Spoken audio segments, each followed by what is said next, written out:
hablar del cordobazo es hablar de un fenómeno de enorme complejidad y por lo tanto me pareció interesante abordarlo, no tanto desde la descripción de qué pasa ese día en esa huelga y en esa movilización, que de pronto es un tema que uno lo ve permanentemente porque hay filmaciones, comentarios y demás, sino que me pareció interesante analizarlo desde la perspectiva de cuál es el clima de época cuando se da el cordobazo, ¿no? Porque todos los fenómenos históricos responden a un clima de época, y que es un clima de época que no necesariamente es nacional, sino que en general es mundial, nos abarca mundialmente, son climas de época, son momentos, como nosotros podemos decir, bueno, a fines del siglo XX, el clima de época era un neoliberalismo, un capitalismo cada vez más concentrado. Bueno, aquí hay un clima de época. Entonces me pareció interesante, por un lado, ver cuál era el clima de época, qué características tenía Córdoba, porque no podemos entender el cordobazo si no entendemos qué Córdoba, en qué Córdoba estábamos, ¿no? En cuanto al desarrollo industrial, en cuanto fundamentalmente la industria automotriz, ¿sí? Tampoco podemos entenderlo, ahí tenemos un actor, tenemos el clima de época, tenemos la situación de Córdoba productiva, fundamentalmente la industria automotriz y otros sindicatos muy importantes como UTI, Luz y Fuerza, que también están relacionados con el desarrollo industrial. ¿Qué pasaba con los estudiantes? ¿Qué pasaba en la Universidad de Córdoba? Los estudiantes fueron los otros protagonistas. ¿Y qué pasaba en el régimen? ¿Cómo era ese régimen político que llevó a que la sociedad, no solo obreros, estudiantes, sino gran parte de la ciudadanía de Córdoba, clases medias y demás, que también tenían sus razones del disgusto, terminaran en este movimiento, que por otra parte no fue único, estuvo el tucumanazo, que fue antes del cordobazo y tuvo 3 episodios y que tiene que ver también con las políticas adoptadas en la etapa de Onganía. Estuvo el rosariazo, ¿sí? Entonces, esa es más o menos la estructura que propongo para el análisis. Y después del cordobazo, digamos, hay un proceso de radicalización ideológica muy fuerte que va a terminar con, ustedes saben que después va a venir el ferreirazo, que es cortito, y fundamentalmente el viborazo, que es otro de los movimientos que vamos a ver que acontecen en esta época, y después el accionar de René Salamanca en el ESMATA, que también es sumamente importante, y finalmente el tercer peronismo, que para Córdoba va a tener consecuencias sangrientas, porque el tercer peronismo en Córdoba va a implicar el desalojo de Obregón Cano y López, un golpe de estado policial, que es el Navarrazo, y el accionar de la AAA contundente, que va a terminar con la desaparición, la muerte de estos líderes obreros que vamos a actuar en este periodo. Ese sería más o menos el planteo. No sé si lo vamos a lograr desarrollar. Si no lo desarrollamos hoy, seguiremos en la próxima. Porque uno de mis defectos es irme por las ramas. Entonces, dicho esto, vamos a comenzar. Nosotros dijimos que este análisis empieza en el 55. En el 55 se desarrolla la Revolución Libertadora, la llamada Revolución Libertadora. ¿Cuál es, digamos, la característica de este movimiento que empieza en el que Córdoba tiene un papel crucial? Todos ustedes saben que el levantamiento se inicia en Córdoba, ¿sí? Lonardi lo inician, el tercer cuerpo, el Río Cuarto, Lonardi aquí en Córdoba, y Córdoba es declarada capital provisional de la República en un primer momento. Y Córdoba tiene una característica, uno dice, Córdoba, la Córdoba revolucionaria, la Córdoba de reforma, la Córdoba del Cordobazo. Igualmente es una Córdoba extremadamente conservadora, católica, patriarcal, es decir, digamos, tenemos como dos Córdobas que conviven hasta hoy, ¿no? Y entonces, Córdoba va a tener, y fundamentalmente el enfrentamiento con la iglesia, la cuestión de la iglesia en Córdoba va a ser muy... Cada uno de estos temas es un tema en sí. Cuando uno analiza esto, cada una de estas cuestiones da para hablar sobre sí misma.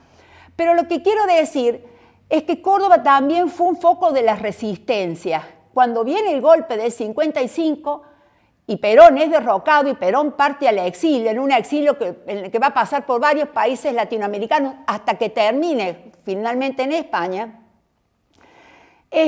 la resistencia de Córdoba va a ser fuerte. ¿Qué fue el movimiento de la resistencia? La resistencia peronista fue un movimiento que organizaron los obreros, fundamentalmente las comisiones internas de fábrica, porque después del derrocamiento de Perón, por supuesto ustedes saben que la Revolución Libertadora pensó, Lonardi y fundamentalmente Aramburu y Rojas, que el peronismo había constituido una enfermedad, una anomalía en la historia argentina y que podía ser el lenguaje de cáncer, enfermedad, curable, es muy característico en la jerga de las Fuerzas Armadas. Lo vimos en el golpe del 76 también. Y que por lo tanto, esta masa de trabajadores en disponibilidad había caído presa de este líder carismático que con su discurso bla bla, y también eso tiene que ver con las primeras interpretaciones del peronismo que vienen de Gino Germani, que habla de que había una masa en disponibilidad y que esa masa en disponibilidad, que eran migrantes del interior sin tradición política, había sido captada por el discurso de un líder carismático, etcétera, etcétera. La idea fue entonces de Lonardi, ni vencedores ni vencidos, sacar a Perón y iniciar un proceso que guardara, digamos, que no tuviese esta característica fuerte de antiperonismo, pero un golpe dentro del golpe, lo desplaza a Lonardi era un nacionalista católico, lo desplaza y asume Aramburu. Aramburu siempre tuvo su propio proyecto político, ¿no? Y lo vamos a ver con Udelpa, que no obtiene casi votos, pero tiene su propio proyecto. Y Rojas, la Marina, porque nosotros también tenemos que ver que esto está teñido de fuertes enfrentamientos al interior de las Fuerzas Armadas.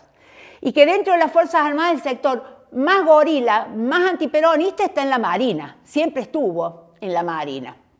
Porque además la Marina tiene un carácter mucho más aristocrático y hay estudios muy interesantes que muestran cómo la Marina estuvo hasta matrimonialmente y familiarmente relacionada con los sectores altos de la sociedad fundamentalmente bonaerense, capitalina.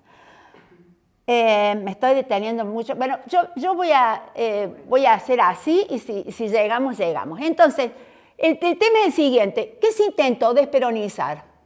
Pero cuando decimos desperonizar, estamos hablando de que no se podía nombrar a líder. Uno cuando ve los diarios de época no encuentra la palabra Perón. Estamos hablando de robar el cadáver de Eva. Estamos hablando de prohibir todo símbolo, arrastrar bustos, sacar todo. Estamos hablando de desperonizar en un intento, como les digo, de pensar que esto podía ser erradicado y que los peronistas se iban a incorporar a los partidos tradicionales. En nuestra próxima charla vamos a ver por qué se llega también a este nivel de tensión, porque hay que explicar también cuáles fueron las razones del segundo gobierno de Perón que llevaron a este nivel de tensiones.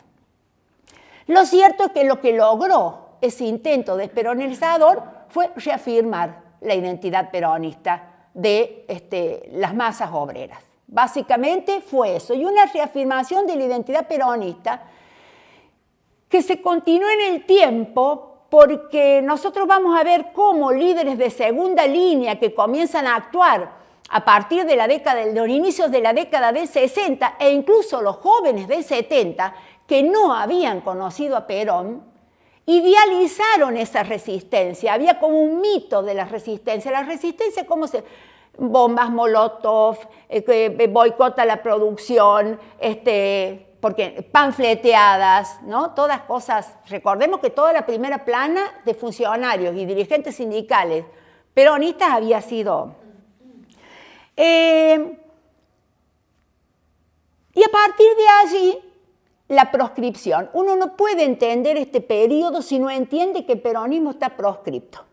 El peronismo va a estar, el partido peronista, aunque haya partidos neoperonistas que van a presentarse después de elecciones, va a estar proscripto entre 1955 y 1973. La proscripción de un partido con el que se identificaban la masa de trabajadores, incluida Córdoba, ¿no?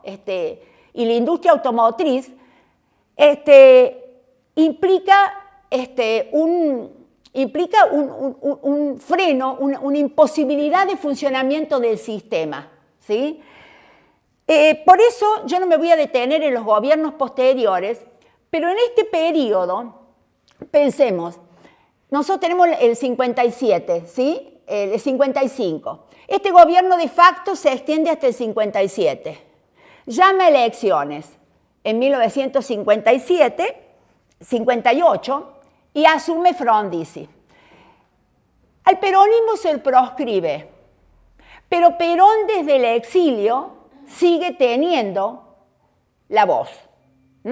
Y vamos a ver cómo, por allí, si les interesa, nos podemos detener. En este periodo hay intentos, o sea, proscripto el peronismo, ¿cuál pasa a ser la columna vertebral del partido? Los sindicatos. Los sindicatos pasan a ser la expresión del partido que está proscripto.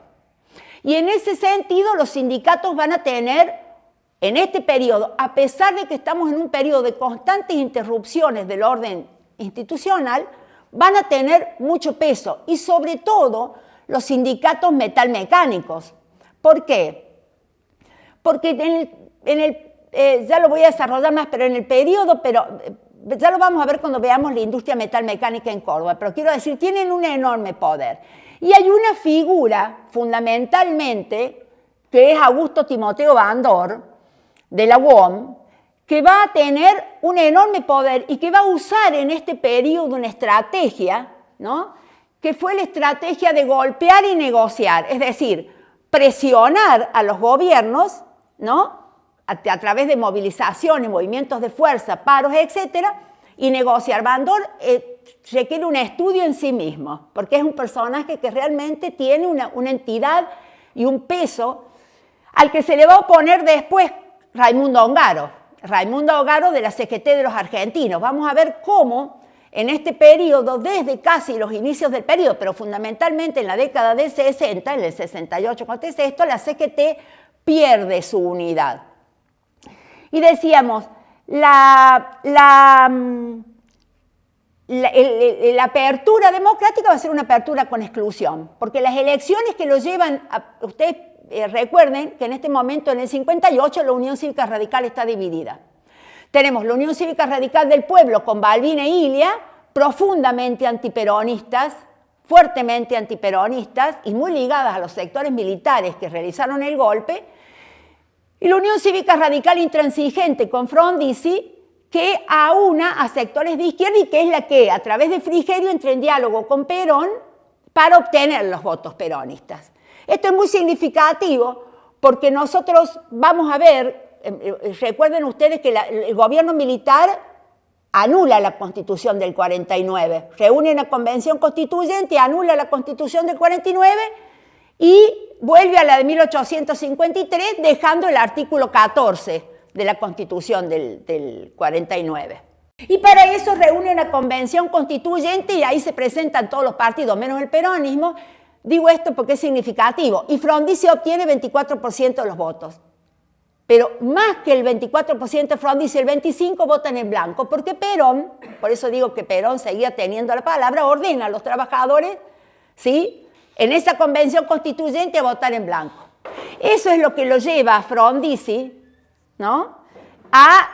Frondizi no podía ganar una elección por sí mismo, porque tenía la Unión Cívica Radical dividida.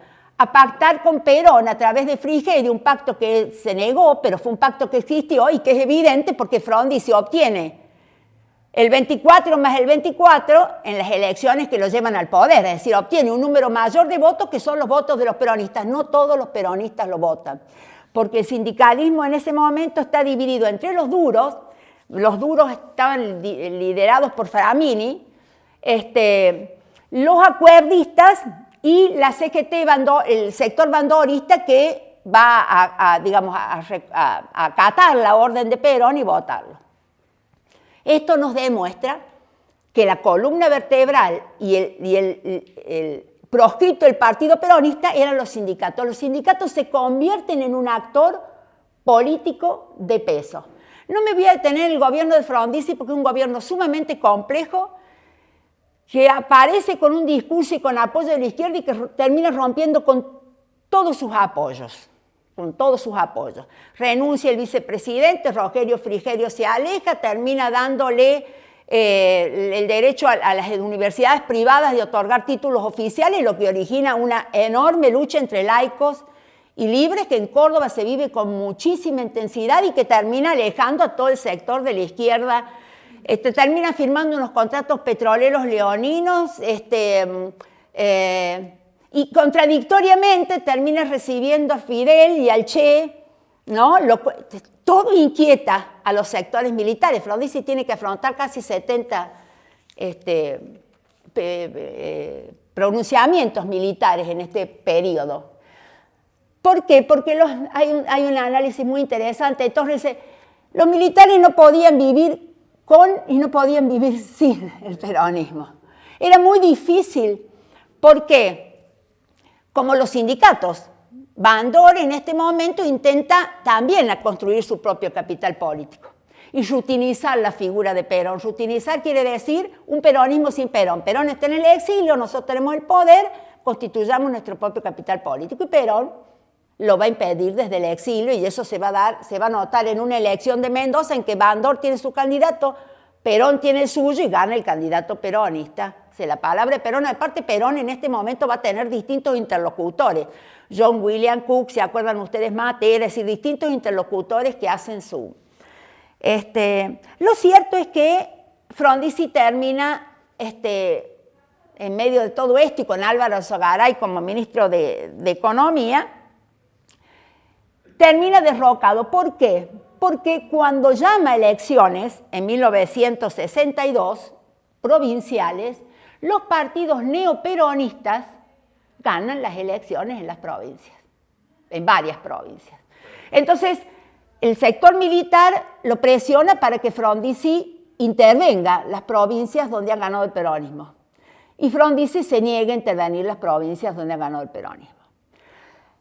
Hubo un golpe que lo derrocó, y que hay una discusión. En realidad, algunos consideran que Frondizi hace una especie de acuerdo para una salida más o menos digna con las Fuerzas Armadas, porque de lo contrario Guido no hubiera asumido. Pero de todos modos esto fue un golpe, porque Frondizi es destituido y asume Guido, que era presidente del Senado. Frondizi no tenía vicepresidente, y termina el mandato. Ahí es cuando se da el enfrentamiento entre azules y colorados, que fue un enfrentamiento dentro de las Fuerzas Armadas para ver si eran presidentes o no. Lo cierto es que ganan los azules con Onganía, que supuestamente era presidente, y hace el golpe. Eso es como el prolegómeno del cordobazo, ¿no? ¿Qué pasa en Córdoba en todo este periodo? Fíjense que en Córdoba, yo voy a dar solo este dato para que ustedes entiendan el nivel de inestabilidad institucional que nosotros tenemos en la Argentina en este momento. Porque piensen, nuestros dos primeros golpes anteriores fueron el del 30 y el del 43, pero fueron golpes cortos.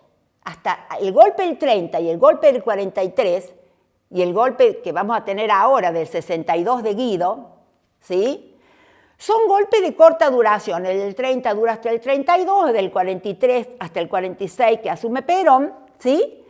Y del 62 que duró solo un año porque llama elecciones y asume Ilia como presidente.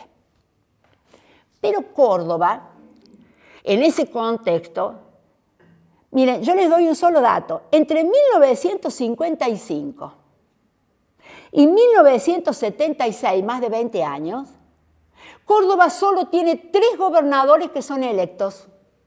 3. Y ninguno de los 3 logra terminar su mandato. ¿Sí? Porque uno tiene que entender por qué se descreía de la democracia si ve esto. Solo 3 gobernadores. ¿Quiénes son electos? Zanichelli no termina su mandato. Lo traicionan los propios radicales en el periodo de Frondizi, que le terminan interviniendo a la provincia porque lo acusan de connivencia con la resistencia peronista. No termina su mandato. Justo Páez Molina, que asume con Ilia, tampoco termina su mandato. Ilia también había sido electo gobernador en el 62, no alcanza a asumir porque es el golpe de Guido. ¿Se entiende? No alcanza a asumir.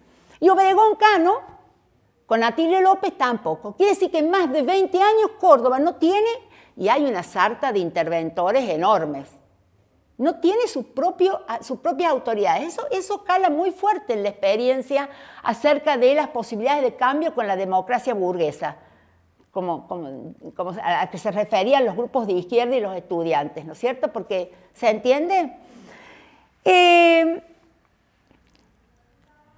El gobierno de Ilia, no me voy a detener, solamente voy a decir que Ilia intenta desde la perspectiva del movimiento obrero. El primer intento de Bandor de reutilizar la figura de Perón fracasó. Acaba de venir el segundo, en el 64, pleno gobierno de Ilia. El gobierno de Ilia no logra, con respecto al movimiento obrero específicamente, Ilia tiene un proyecto, voy a volver un poco para atrás. ¿Cómo se organiza? ¿Cuál era la ley madre de las organizaciones sindicales? La ley de asociaciones profesionales. ¿Cuándo le había dado Perón esa ley? En 1945.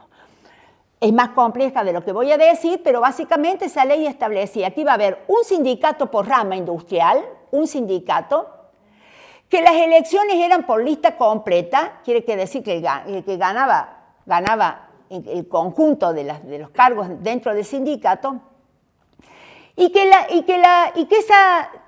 dependían de la CGT, era una estructura vertical. La CGT, ¿sí? Los grandes sindicatos por industria, Mata, UOM, etc.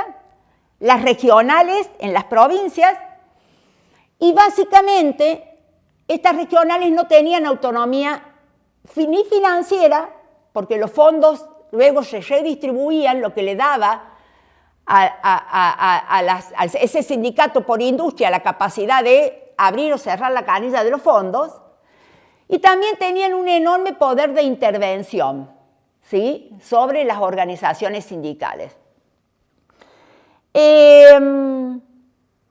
¿Por qué estaba hablando de esto? Me fui de tema.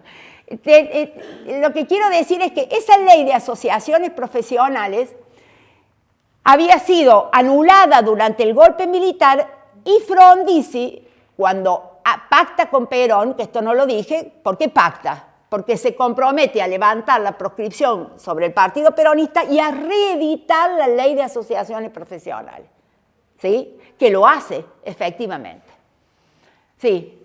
Ahí aparece por primera vez, en ese acuerdo, En voz alta, porque yo estoy media sorda. Ahí aparece por primera vez en los sindicatos la figura del delegado, que era Claro. el representante de los mismos obreros, que era una forma de democratizar también el sindicato. Totalmente.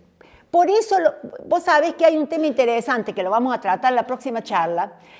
Durante el peronismo no se reconoce el papel de los delegados de fábrica. El delegado de fábrica era crucial, y es el que hace la resistencia. Y así empiezan estos dirigentes como Tosco, López, etc. Todos comienzan como delegados, porque el delegado era el que estaba en mayor contacto con los trabajadores, ¿sí? ¿Qué quiero decir con esto? Solamente esto. Ilia decide dar una ley para democratizar las estructuras sindicales, básicamente lo que establecía era la lista incompleta, ¿sí? Esto genera, además de otras cuestiones, que el de Ilia, como todo gobierno, es un tema en sí mismo, ¿no? Como otras cuestiones, genera una enorme demostración de fuerza de Bandor. Bandor estaba construyendo, vuelvo a insistir, su propio capital político. Justamente en el 64 se dan estas elecciones de Mendoza, que le digo que Bandor tuvo ese candidato y Perón el suyo. Perón sabía de estas intenciones de Bandor de construir su propio capital político. Entonces Bandor hace una enorme demostración de fuerza. Se da la toma de 11.000 establecimientos fabriles en un año, en el gobierno de Ilia Tomás. Es una demostración enorme de fuerza. El sindicalismo demostró con Ilia que era un actor ineludible para todos, para los partidos políticos, para los actores políticos, para las Fuerzas Armadas, ¿sí? Y para Perón. Y es significativo que Ilia entre en diálogo con Perón. Ustedes saben que cuando Ilia está gobernando, Isabel visita la Argentina. Y no solo visita la Argentina, sino que además transmite por la Red Nacional de Radiodifusión un discurso de Perón. O sea, ¿qué quiere hacer Ilia en este momento? Un contrapeso a ese. Incluso hay un libro muy interesante, es una compilación que se llama El avión negro. Recuerden ustedes que Perón regresa, solo que el avión es detenido y tiene que volver. En ese contexto y en mucho más, porque Ilia es un tema, vuelvo a insistir, en sí mismo, recuerden la ley del medicamento, recuerden la anulación de los contratos petroleros, su postura contraria a los Estados Unidos bueno, en ese contexto, digamos, del sindicalismo, hay dos cosas que tienen, digamos, bueno, acontece el golpe del 66 y ahora entro directamente al Cordobazo. Acontece el golpe que lo desplaza a Ilia. En este desplazamiento de Ilia ya se evidencian dos cosas. Uno, la maximización de la autonomía de las Fuerzas Armadas. Las Fuerzas Armadas se han constituido en este momento en un actor político, ¿sí? En un actor político. En segundo lugar, el golpe de Onganía, que es la Revolución Argentina, al igual que el golpe del 76, se plantean como objetivo transformar la sociedad de raíz. Tienen un objetivo de transformación de la sociedad, ¿no? Por eso tienen esta duración. Onganía hace el golpe en el 66 que los destituye a Ilia y se plantea un golpe de larga duración. Mi gobierno no tiene tiempos. Vendrá primero el tiempo social, después vendrá el tiempo económico y el tiempo político, la apertura política. Tenía una frase muy conocida que solo lo iban a sacar de la casa de gobierno con los pies para adelante, decía Onganía. Lo cierto es que Onganía se va a enfrentar con una sociedad movilizada. Córdoba en ese sentido juega un papel central. ¿Qué había pasado en Córdoba en todo este periodo? Es decir, hasta 1966. Hasta 1966, como dije antes, Córdoba había tenido un proceso de inestabilidad, pero los sindicatos cordobeses habían adquirido una fuerza cada vez más contundente. Y hay un hecho muy significativo. Una fuerza contundente e ideológicamente se habían ido separando cada vez más de la burocracia sindical porteña y fundamentalmente del bandorismo y de la CGT Azopardo, ¿sí? Hay dos hechos que son muy significativos. Primero, la primera CGT que se normaliza, en esto tengo que ir de atrás para adelante, pues es muy difícil contar la historia de Córdoba y la Argentina en paralelo, es la de Córdoba, en 1957, ¿sí? Y en esa declaración de la falda, que es sumamente interesante, se hace evidente que tenemos una CGT total, que tenemos un movimiento obrero en Córdoba con un claro sentido, no sé llamarle revolucionario, pero sí realmente de ruptura o de cambio del orden. ¿Por qué? Porque algunas de las cosas que se establecen en esa declaración de la falda, va a haber dos grandes declaraciones. Una de la falda en el 57 y otra de Huerta Grande en el 62. Y una de las cosas que se establece es unidad y solidaridad con los pueblos latinoamericanos. Ya voy a hablar cuando hable del clima de época que estaba pasando en Latinoamérica en esta época. Esa es una. Otra, la función, por supuesto, la declaración empieza con soberanía política, independencia económica, justicia social, que son las tres banderas del peronismo. Estamos hablando de trabajadores peronistas. Y los que no son peronistas, como por ejemplo Tosco, ¿sí? En alianza y reconocimiento y respeto a los trabajadores peronistas.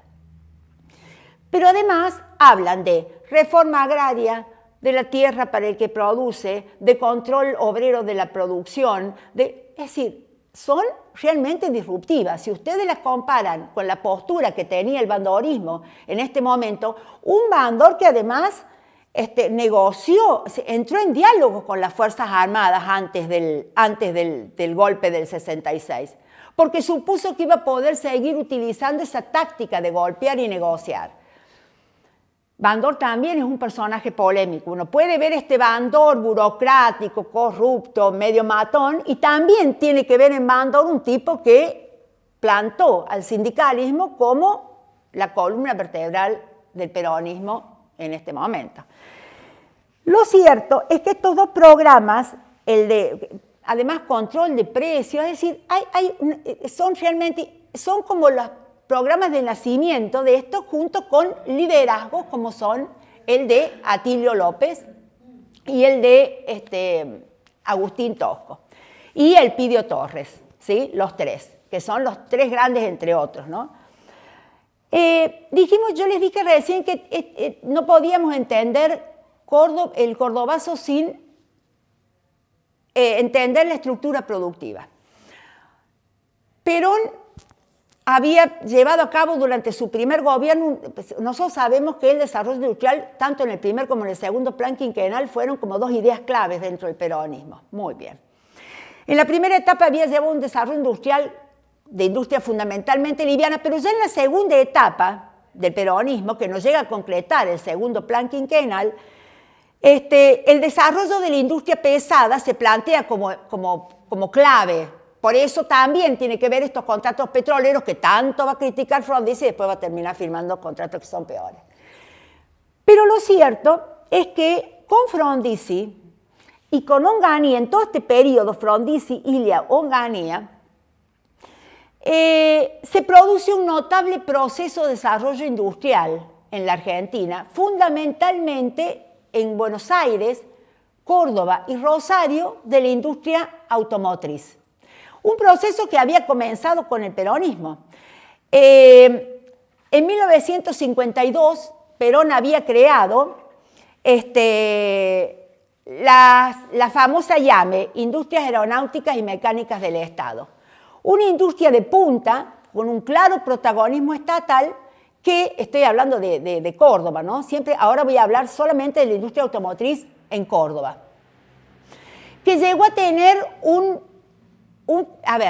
para que nos demos una idea, la moto Puma, en algún momento nosotros llegamos a fabricar más motos que Milán, para decirles, ¿sí? Fabricamos una enorme, el auto Graciela, la moto Puma, aviones comerciales, aviones militares, el Jeep, que me estoy olvidando, el rastrojero, el famoso rastrojero que resultó de una compra de aviones, es larga la historia, pero el rastrojero, es decir, IAME llegó a tener que después se llamó DINFIA, después IME, etc.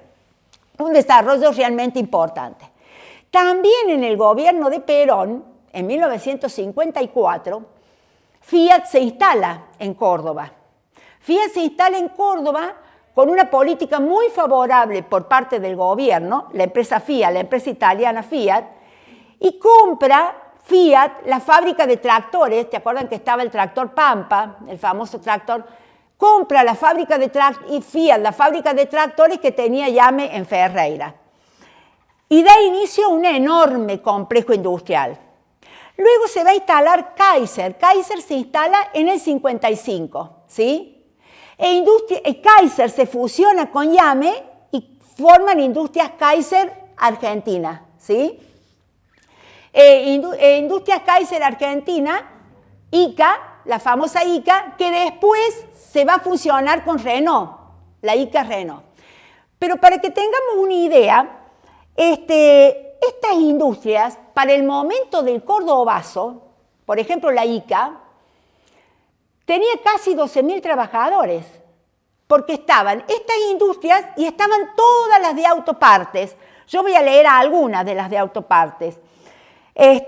Transac, Ilasa, Thomson Ranco, es decir, había un conjunto de... Lo que quiero decir con esto es que esta industria automotriz de Córdoba era muy potente y además tenía una característica que también contribuye a explicar el cordobazo. Estaba radicada en dos espacios geográficos determinados, Santa Isabel y Ferreira. Y alrededor de esta industria se había dado un fuerte crecimiento barrial de los mismos trabajadores de la industria. Se había desarrollado esa zona sur de Córdoba, y esto no es un dato menor, porque los problemas de la fábrica se vivían comunitariamente. En la instalación de los barrios alrededor de la fábrica, si quieren hacer un parate, me avisan. Se vivían, el problema de la fábrica se vivía cotidianamente, ¿sí? Y estos trabajadores, además, tenían una alta conciencia de estar trabajando en estas empresas multinacionales. Y también va a ir surgiendo tempranamente, junto con eso, un discurso antiimperialista, que va a ser una de las características de estos trabajadores de este sector industrial. En el 67, Ica compra Renault. Y fíjense que hay características también en esta Córdoba. Yo me asombraba cuando veía el 54% de la población de Córdoba en la década de mediados del 60, 70, en el momento que se da el cordobazo, era joven. Joven me refiero a población menor de 40 años. Cuando nosotros vemos las edades que, por ejemplo, estos dirigentes gremiales toman cargos de delegados, estamos hablando de 19 y de 20 años de dirigente gremial, y Toco se muere a los 45. O sea, estamos hablando de una población realmente joven y de una Córdoba que tuvo el mayor crecimiento, de la ciudad de Córdoba, el mayor crecimiento de su historia. Córdoba tenía en 1965 666.000 habitantes y en 1970, o sea, 5 años después, casi 800.000 habitantes. O sea, Córdoba tiene un crecimiento explosivo. Y también ese crecimiento se debe a que hay migraciones, así como Tosco migró de Coronel Moldes, ¿sí? También hay migraciones. Ese es un acto, una de las cuestiones que a mí me interesa resaltar. El peso de la industria automotriz, de una industria de punta, que va a ser justamente las medidas tomadas por esas industrias las que terminen generando la movilización de estos trabajadores. Ya vamos a ver cuáles son esas medidas. ¿Qué sindicatos teníamos en Córdoba? Que son otro de los actores. Uno es el ESMATA, Sindicato de Transporte, del Sindicato de Mecánicos Afines. En Córdoba el ESMATA primero se organiza a nivel nacional y luego se organiza a nivel provincial, y cuando sube a Aramburu en el 55, ¿qué hace Aramburu? Para hacerle un contrapeso a Bandor, ¿sí? Y a la UOM, básicamente, le da ICA al ESMATA, ¿sí? Los trabajadores de ICA van a depender del ESMATA, ¿está? ¿Me siguen?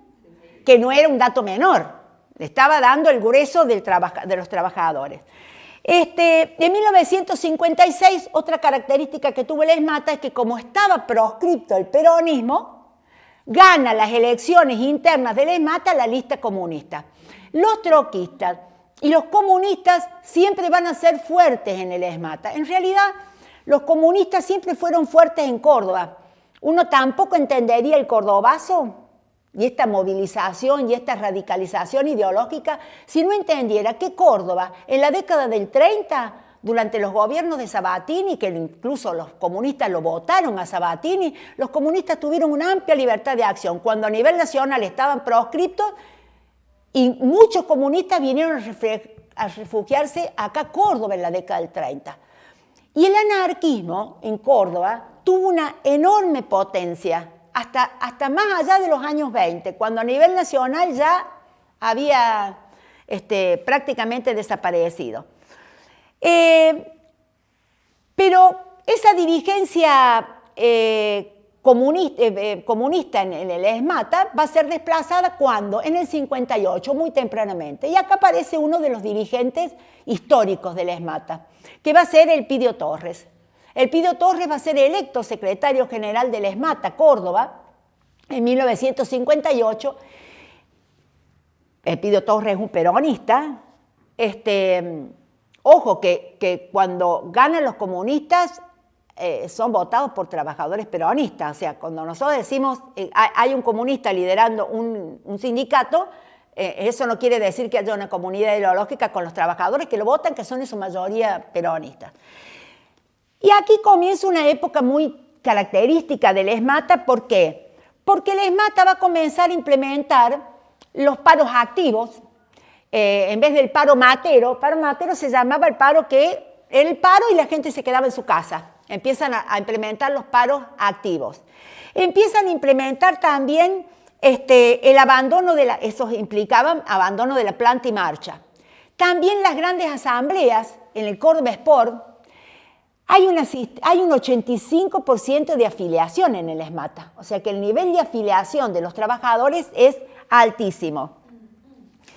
Y el liderazgo de Torres, del Elpidio Torres, es muy fuerte y evidentemente logra cosas sumamente importantes. Pensemos, por ejemplo, lo que logra en el 60. Logra que la empresa reconozca ampliamente el sindicato como único representante de los trabajadores del ESMATA, que le permita al ESMATA aumentar los delegados en cada una de las secciones. El ESMATA va a tener un contacto directo con los trabajadores a través de los delegados. La cláusula gatillo, que nosotros, una gran conquista, ya la perdimos, la cláusula gatillo que implicaba que los salarios aumentaban en función del aumento del costo de la vida. Y lleva adelante una serie de prácticas democráticas y llega el ESMATA a nuclear no solo a los trabajadores de ICA, sino también a los de ILASA, a las plantas motrices de Pedriel, a Transac, a Thomson Ranco y a grandes motores diésel de Fiat.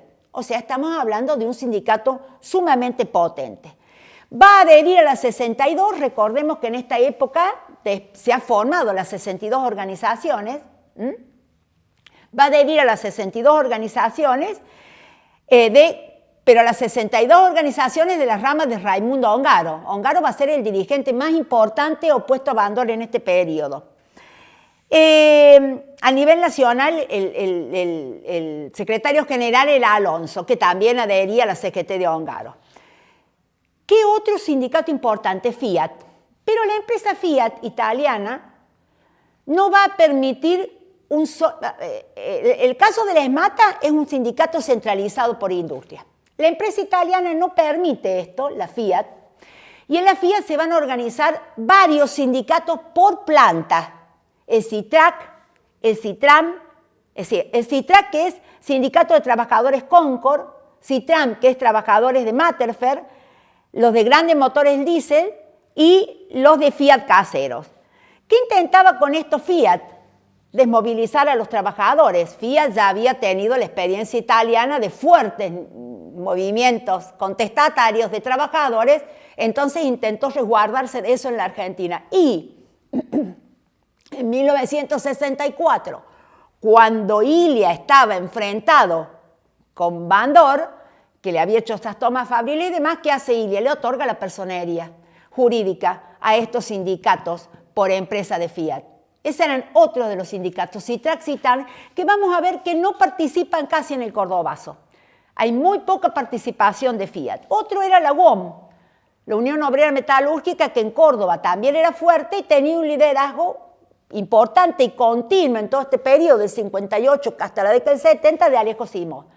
Alejo Simó se va a identificar con la corriente bandorista, va a ser el sector de los ortodoxos, porque en Córdoba va a haber tres líneas.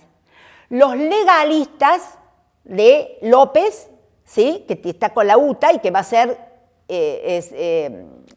secretario de la CGT, conjuntamente con Tosco, los legalistas, los independientes de Tosco y los ortodoxos, que son, digamos, los sindicatos más conservadores. La palabra conservador no iría, pero son los sindicatos más ligados a la ortodoxia peronista, pero que en Córdoba van a tener características particulares porque la UOM de Córdoba no va a tener una oposición decidida a López. La UTA, que es donde Atilio López se se desarrolla. Atilio López, yo les dije recién, empieza su carrera, digamos, sindical con la CATA. La CATA fue la Corporación Argentina de Transporte Automotor, que cuando Perón nacionaliza los transportes automotores, él empieza como chofer en la CATA, empieza muy joven, ya a los 16, 17 años está como chofer, es elegido delegados, la CATA después, el sindicato que los nuclea va a ser la UTA, la CATA después desaparece como CATA, y él empieza muy joven, y es un sindicato sumamente fuerte, evidentemente, paraliza la ciudad, y es electo a los 20 años, ya está delegado, y después en el año 58, creo que es, ya les digo, participa decididamente en la resistencia, y creo que es en el 58 cuando él asume como secretario general, y es un cargo que va a tener continuidad. Y el otro sindicato fuerte es Luz y Fuerza. Luz y Fuerza es un sindicato medianamente pequeño, si lo comparamos con el ESMATA y con la UOM y con la UTA, no supera los 3.000 trabajadores, es un sindicato cuya patronal es el Estado provincial, EPEC, que no tiene ese nombre, tiene otro nombre, pero y ese sindicato tiene un liderazgo continuo de Tosco. Tosco ideológicamente se identifica con el marxismo, no con el peronismo, pero es electo desde el 58, creo que es la primera elección, hasta el 75, incluso es electo mientras está en una de las elecciones, mientras está detenido, porque lo detienen una cantidad de veces, al frente de este sindicato, que también tiene una enorme potencia por varias razones. Es un sindicato cuyos trabajadores tienen mucha más estabilidad que el resto de los obreros, no puede ser echado, son empleados estatales, recordemos que está la ley, ya está la ley de estabilidad de los empleados estatales, entonces eso le da una mayor cintura para meterse en cuestiones políticas sin correr el riesgo de la pérdida del empleo, que es lo que acontecía cuando se daban las grandes movilizaciones, que tanto Fiat como ICA despedían a gran cantidad de trabajadores. También este sindicato apoyó a la CGT de Ongaro. Tosco da para un análisis en sí mismo. Tanto López, Torres como Tosco y Salamanca dan para un análisis en sí mismo, porque y hay libros muy interesantes, se han publicado ahora los 2 tomos de los escritos de Tosco, después se han publicado un tomo muy interesante de las cartas que Tosco escribe a Susana Funes, que es su pareja, no es su esposa, porque él está casado y tiene 2 hijos, pero es su pareja, su mano derecha dentro del sindicato, que son cartas políticas de un contenido realmente interesante. Y la historia de Tosco, y toda su militancia, y básicamente el respeto con que cuenta, porque es electo por un sindicato mayoritariamente peronista. Esos son los sindicatos, o sea, por eso, no sé si les resulta medio denso este análisis de industria, sindicatos, ya entro a los acontecimientos que son los más... El régimen de Onganía fue un régimen que suprimió todo.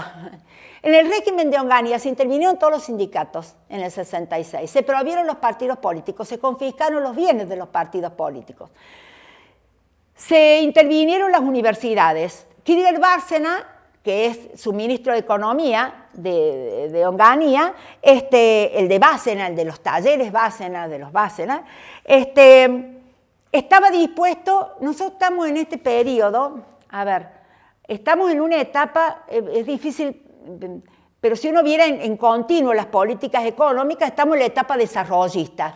La idea de que el país tenía que desarrollar su industria a como dé lugar. Lo que pasó es que Perón la inicia, pero con un peso de la burguesía nacional dentro de la industria, por eso Perón tiene una visión corporativa de la alianza de clases, que no la va a perder hasta el tercer peronismo, y acá hay una penetración decidida de las empresas extranjeras, tanto en el gobierno de Frondizi como en el gobierno de Illy, un poco menos, hay una serie de límites, pero bueno, es un gobierno que dura muy poco, y de Onganía. Y entonces la idea era modernizar la economía. En este sentido, esta idea de los... Acá aparece la figura del ejecutivo, ¿no? En el imaginario, de ese que... A ver, de la eficiencia, cuando uno lee los escritos de Grondón en primera plana, que es uno de los ideólogos de la caída de Ilia, y te acuerdan que Ilia lo presentan con un nido de palomas arriba a la cabeza, como lento, como una tortuga, toda una serie de caracterizaciones, tiene que ver con esto, con esta idea que Krieger-Bart se va a imponer. Hay que racionalizar, nos van a traer algunos recuerdos, en esto no desaparecido. Hay que modernizar, hay que racionalizar, hay que abrir el país a las inversiones extranjeras, y para ello, ¿qué hay que hacer? Hay que pulverizar la resistencia sindical. Si nosotros queremos racionalizar,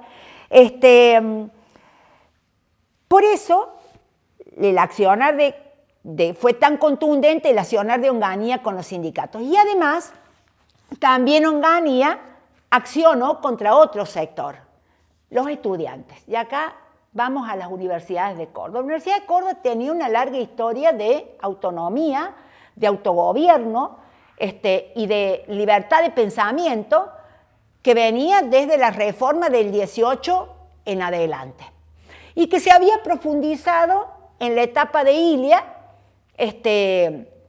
con enormes movilizaciones. Recordemos que también con Onganía aparece, que esas son otras cosas, pero que también hace el crimen de papel, aparece el CONICET, el INTA, el INTI, bueno, hay una...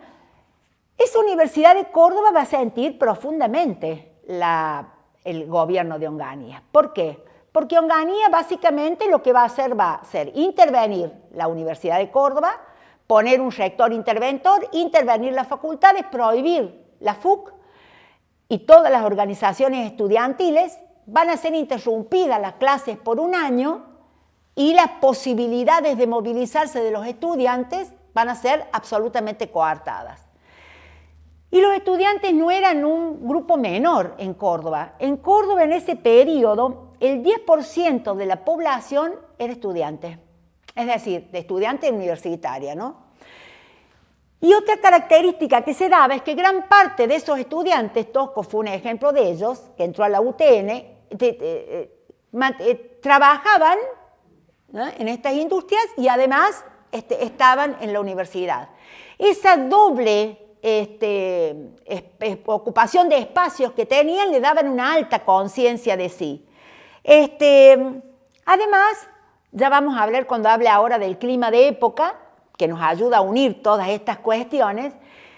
Estos estudiantes tenían espacios de residencia bien diferenciados. El barrio Clínicas, Güemes, y tenían además de los espacios que los nucleaban, y de un constante contacto, insisto en esto, con los sectores obreros, cosa que, ¿te acuerdan el coso Alpargatas y Libros, no? Cuando hay ese fuerte enfrentamiento entre los universidades, eso se cura, digamos, en este periodo, esta unidad, ¿no?, entre los sectores intelectuales, porque pensemos que la Córdoba también, de los sectores intelectuales de Aricó, de la izquierda, del pasado presente, es la Córdoba en la que las plantas circulan una serie de publicaciones, es decir, ¿se entiende?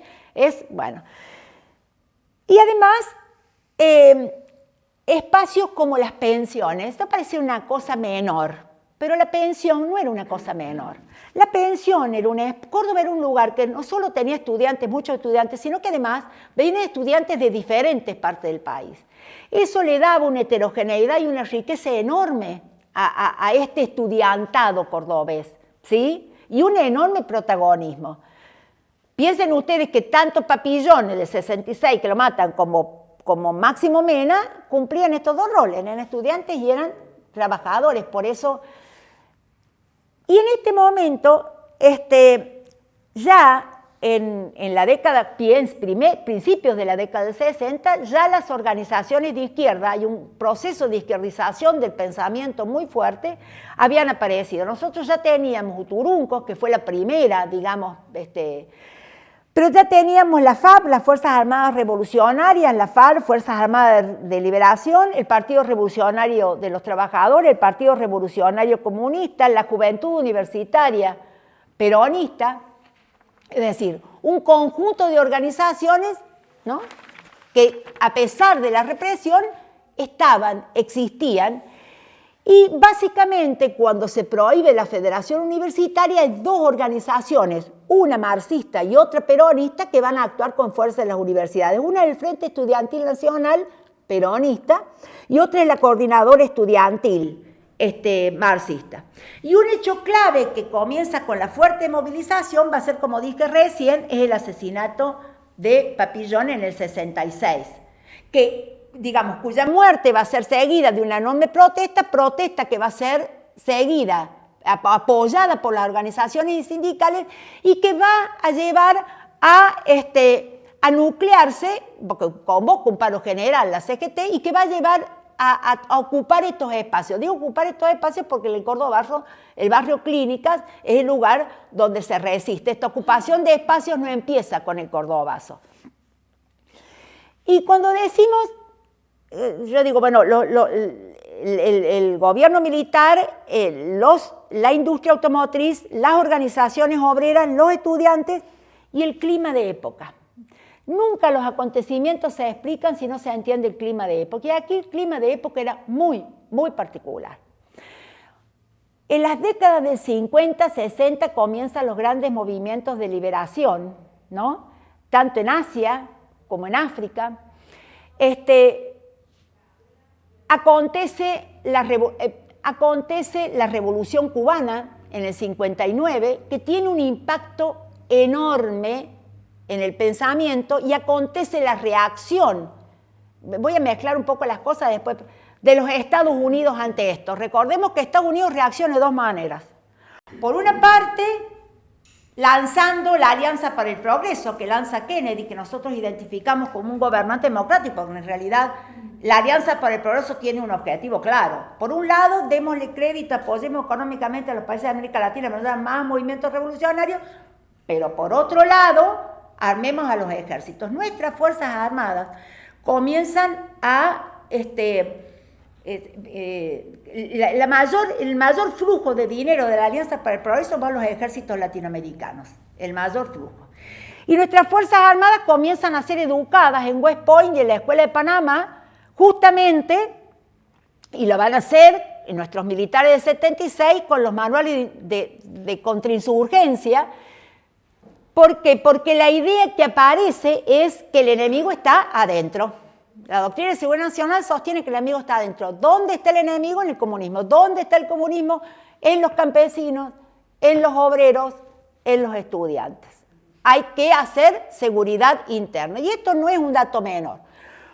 Porque los ejércitos nacionales empiezan a pensarse no como fuerzas destinadas a defender la soberanía nacional hacia afuera, sino como fuerzas destinadas a aplastar movimientos adentro. Y un antecedente muy fuerte, que me olvidé de contar, es el Plan Conintes, porque cuando Frondizi quiere privatizar el frigorífico, por eso digo, cada uno de estos temas es un tema en sí, quiere privatizar el Lisandro de la Torre, que era un frigorífico nacional. Nosotros tenemos una larga historia con los frigoríficos extranjeros, que empezó con la generación del 80, Swift, Armour y la fuerte penetración de frigoríficos extranjeros. Claro, el frigorífico Lisandro de la Torre, más allá de sus niveles de producción, era un ejemplo en sí mismo de soberanía. Era el Lisandro de la Torre, que además llevaba el nombre de Lisandro de la Torre. O sea, ustedes recuerdan que el debate de las carnes en el Senado en la década del 30, en la década infame, lo inicia Lisandro de la Torre, que lo termina porque lo matan a Enzo Boldaverde en las cámaras y se termina el debate. Pero el frigorífico de Lisandro de la Torre era un enorme poder simbólico. Y justamente el Plan Conintes es un antecedente, que es conmoción interna del Estado, cuando Frondizi decide darle participación a las Fuerzas Armadas, porque para aplastar conflictos internos. Entonces digo, el clima de época, volviendo a lo que decía recién, de la doctrina de seguridad nacional y el enemigo interno de la Revolución Cubana, de los jóvenes. Es una época en que la categoría de joven pasa a ser una categoría relacionada con la idea de solidaridad, de cambio, de posibilidades de cambio de estructura. Se mezclan tantas cosas que es difícil explicarlo, pero ¿por qué? Pensemos que también en este momento acontece la muerte del Che en el 67, y que la muerte del Che tiene un enorme impacto simbólico en la juventud, y que estos jóvenes piensen un ratito en Córdoba. Yo le dije que del 55 al 73 ningún gobernador había terminado el mandato, todos habían sido interventores. Y si no tenemos tiempo ahora, pero hay un estudio muy interesante que analiza cuando uno dice Caballero, cuando dice Uriburu y los nombres del resto de los interventores en ese periodo, antes del 76, y ve los lazos familiares de los interventores de Córdoba, ve que están relacionados con la oligarquía local, con los sectores de católicos ultraconservadores. O sea, no es que fue cualquier interventor el que actuó en Córdoba en este periodo. Entonces, estos jóvenes, en realidad, descreen de la democracia. Es una democracia de proscripción. Mantiene proscripto al principal partido político, junto con la Unión Cívica Radical, el principal partido político. No tiene continuidad, ¿sí?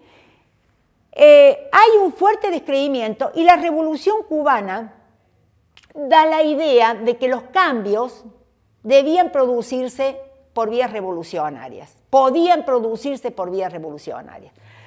También tenemos el Mayo francés, que fue una movilización de enorme repercusión, con otras características, pero que también aunó a jóvenes y a trabajadores, con un fuerte cuestionamiento al orden capitalista, burgués. La primavera de Praga tuvo otras características, pero también fue en el 68, fue contra el autoritarismo del régimen soviético, ¿no? Para buscar un socialismo más humanizado, pero también fueron grandes movilizaciones. Los jóvenes en México con la represión en la plaza de Tlatelolco, es decir, hay un clima de época, y a esto se suma, para el caso de Córdoba va a tener mucha importancia, la aparición del Concilio Vaticano II, Puebla, la Conferencia de los Obispos de Medellín. Estoy hablando de todas cosas que acontecen antes del Cordobazo.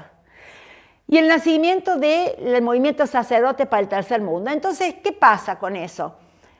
Eso tiene una importancia crucial, porque es la mayor ruptura que se da en el siglo XX dentro de la Iglesia, y el mayor cuestionamiento al conservadurismo y a la alianza de la Iglesia con los sectores de poder, y una Iglesia que dice que la opresión da derecho a la, digo una sola frase porque es la más contundente, que la opresión da derecho a la rebelión. Es decir, que los pueblos oprimidos tenían derecho a rebelarse, tenían el derecho y el deber de rebelarse. Podemos surgir a personajes como Mujica, y vemos surgir en Latinoamérica otros.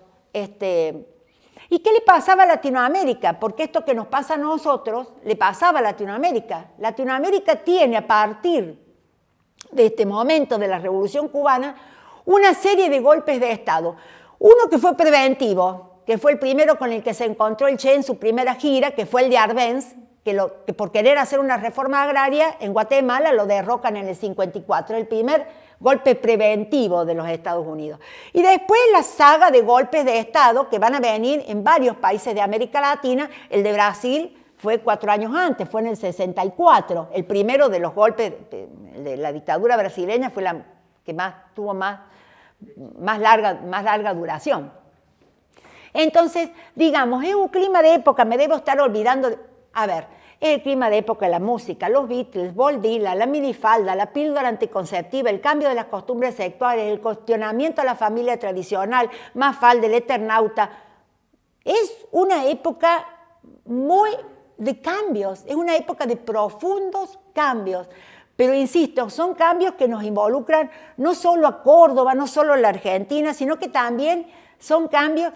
Hobsbawm dice, es muy interesante su análisis, que estamos que entre el 45, final de la Primera Guerra Mundial, y el 73, que es la primera crisis del petróleo, es la época de expansión del capitalismo, Pensemos que el capitalismo está en la época que las multinacionales se expanden de una manera impresionante a nivel global, digamos, en los países subdesarrollados.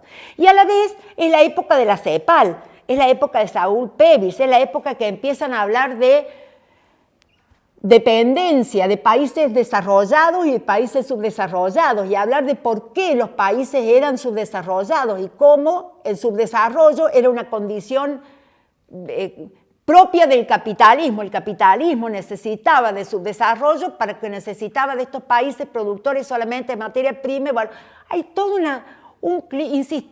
un clima de época, es la época de Gramsci, porque estos intelectuales de los que nosotros hablamos, argentinos, también hay una revisión del marxismo, ¿no? De los postulados del marxismo, porque la Revolución Cubana también cuestiona, digamos, esta idea de que la revolución la tienen que iniciar sí o sí los sectores urbanos, los trabajadores industriales urbanos, porque la Revolución Cubana da el piso con ese tema. También lo dará después la nicaragüense del 79, ¿no? Que uno también cuando ve la contraofensiva montonera, también tiene que verlo en ese contexto. Me estoy refiriendo ya en plena dictadura. Pero ese es el otro actor, el clima de época. Y a pesar de eso, también está el Instituto Di Tella, es una época de cambio. Y los acontecimientos. Ahora sí viene el cordobazo, eso que vemos nosotros. El cordobazo empieza a peregrinarse mucho antes. Todo esto que acabamos de decir nos demuestra que el cordobazo, si bien es una explosión particular, tiene, iba a ser. Claro, las razones, digamos, que lo mueven, que lo desatan, digamos, que hacen de Mayo, porque Mayo en realidad empieza el 6 de mayo con el paro de la UOM, y esto es una seguidilla de paro, el 6, el 14, paros estudiantiles, toma del barrio Clínica. Es decir, el 29 hace como eclosión, pero hay una serie de momentos. El cordobazo tiene como disparador, digamos, las empresas automotrices en este momento estaban supuestamente en crisis, la industria automotriz, llevan adelante, apoyados evidentemente por el gobierno nacional. Recién hablé de Kiger Bárcena y todo este proyecto, ¿no? Llevan adelante varias cuestiones. Por un lado tenemos las quitas zonales. ¿Qué eran las quitas zonales? Las quitas zonales significaban que por zona estas empresas hacían quitas, ¿sí?, de acuerdo a la lejanía del puerto. Es todo un tema. Lo importante es que los trabajadores de Córdoba cobraban el 20% menos que lo que cobraban los trabajadores en Buenos Aires. Las quitas zonales significaban un 20% menos de salario. A eso tenemos que sumar que en estos meses de mayo, anterior y mayo, las empresas comienzan con despidos masivos de trabajadores y que había despedido a más de 1.000 trabajadores. Es decir, hay despidos masivos, hay achicamiento de la jornada laboral, con lo cual los trabajadores cobran un salario menor, sin hablar de esto de las condiciones laborales en la parte de forja y en los túneles de pintura, que también eran reclamos que realizaban los trabajadores porque eran los más. Y a eso se sumó la abolición de una conquista histórica, que era el sábado inglés. Claro, el sábado inglés había sido establecido en la década del 30. El sábado inglés significaba que el trabajador trabajaba mediodía el sábado, pero cobraba el día entero. Puesto al nivel de salario de los trabajadores, esto significaba un 9% menos de salario que ellos cobraban. Este conjunto de cuestiones y presiones que están ejerciendo las empresas, fundamentalmente en el sector de la industria automotriz, ojo, que también la UTA estaba recibiendo presiones por parte del gobierno provincial porque había planes de privatización en ese momento. Y había también, políticas en contra de los sectores trabajadores, Luz y Fuerza, EPEC. Había planes de privatización y los trabajadores de Luz y Fuerza también estaban siendo víctimas de estas políticas de racionalización que implicaban acortamiento de jornadas, el tema salarial, etc. Todo eso lleva a que tanto en Córdoba como las dos CGT a nivel nacional, que acá logran acuerdo, tanto la CGT Argentina como la CGT Asoparo, decidan un paro para el día 30. En Córdoba el paro se decide por 48 horas, por lo tanto el paro iba a empezar el día 29 de mayo. Se decide un paro con movilización, ¿sí? Recordemos que esta táctica de los paros con movilización ya venía en Córdoba, era histórica, y Torres, Elpidio Torres de Lesmata había sido uno de los que... ¿Quién se moviliza? Se movilizan a partir de las 10 de la mañana, ¿sí? Los trabajadores de Lesmata. ¿Cuántos se movilizan? Muchos. Se movilizan, se calcula, acá no hay un acuerdo, pero la mayoría coinciden que se movilizan entre 6.000 y 7.000 trabajadores de Lesmata a partir de las 10 de la mañana. Pero pensemos que esos trabajadores vienen marchando hacia el centro, porque la idea era ir al edificio de la CGT, que está en la calle Vélez Arfield, vienen marchando hacia el centro y pasan por los barrios y se suma. Cuando marchan esos trabajadores de Lesmata, que es todo el folclore, digamos, del cordobazo, no vienen con las manos vacías, vienen con bulones, vienen con fierro, porque ellos ya tenían una digamos, gimnasia de enfrentamiento con los sectores policiales. Lo cierto es que a las 10 abandonan y se dirigen los trabajadores de Icarreno, liderados por Torres, pero fíjense ustedes, al pasar por Santa Isabel y Villa Libertador, se unen todo el sector de las autopartes, se unen los trabajadores de Transac, de Thomson Ranco, de Ilasa y de la fábrica Fiat. Muy pocos trabajadores de Fiat. Los trabajadores de Fiat van a ser los que protagonicen después el viborazo, el Citrac-Citran, que va a ser más destructivo que el cordobazo. El hecho central, yo creo que esto que estoy relatando, todos ustedes lo saben, es el asesinato de Máximo Mena, es decir, esta movilización. Los de Fiat avanzan desde el sur. Tosco avanza desde el norte con también apoyo de los sectores estudiantiles y la muerte de Máximo Mena provoca una reacción. Es decir, esto era hasta ese momento un paro con movilización y con concentración en la CGT, decidido por la UTA, el ESMATA, Luz y Fuerza, bancarios y otros gremios, ¿sí? Digo esto porque son los que más movilizan, pero en ese momento esto se desbanda. A partir de allí, para la 1 de la tarde ya Córdoba tenía todo el casco céntrico ocupado por los manifestantes. Y hay un dato también. Caballero no solo tomó Caballero había decretado un aumento impositivo que afectaba fundamentalmente a los sectores medios, porque digo, cuando uno ve el cordobazo, no fueron solamente los trabajadores, los sectores de las familias de los trabajadores o de los barrios que se sumaron, los de las autopartes y los estudiantes, sino que hay una participación generalizada de la población que da colchones, maderas, todo lo que sirva para hacer barricadas. Se calcula que había más o menos 200 barricadas en esas 150 cuadras del casco céntrico de la ciudad. Esto fue favorecido por varias cuestiones. La cercanía y nucleamiento de las plantas, por un lado, el nucleamiento de los sectores estudiantiles también en barrios, que va a ser el lugar donde resisten, y las cercanías de las sedes sindicales. Ahora, ya para la 1 de la tarde, las sedes sindicales estaban dentro de... Y la movilización había escapado, digamos, la movilización fue organizada, sí fue organizada, pero en este momento la movilización había escapado del manejo tanto de Torres como de Tosco. ¿Por qué no interviene? Aquí hay un tema que se discute. ¿Por qué el ejército no interviene inmediatamente? El comandante jefe era Lanusse. Algunos consideran que Lanusse retarda un tanto la intervención porque intenta desestabilizar Onganía. Había fuertes enfrentamientos al interior de las Fuerzas Armadas en este momento. Entonces, una de las posibles explicaciones es que Lanusse tarda en intervenir porque pretende desestabilizar Onganía. Nosotros sabemos que Onganía lo desestabiliza primero el cordobazo Y después el asesinato de Aramburu, que es la presentación pública de Montoneros a la escena, digamos, a la escena pública en el 70. Lo cierto es que a partir de la 1 de la tarde, el núcleo de mayor resistencia se traslada al barrio Clínicas. En el barrio Clínicas aparece otro actor. Nosotros vemos como actores a los estudiantes, vemos como actores a los trabajadores, a los sectores de la clase media. Los partidos políticos no participan, tienen una participación tardía como partido, como entidad, ¿no?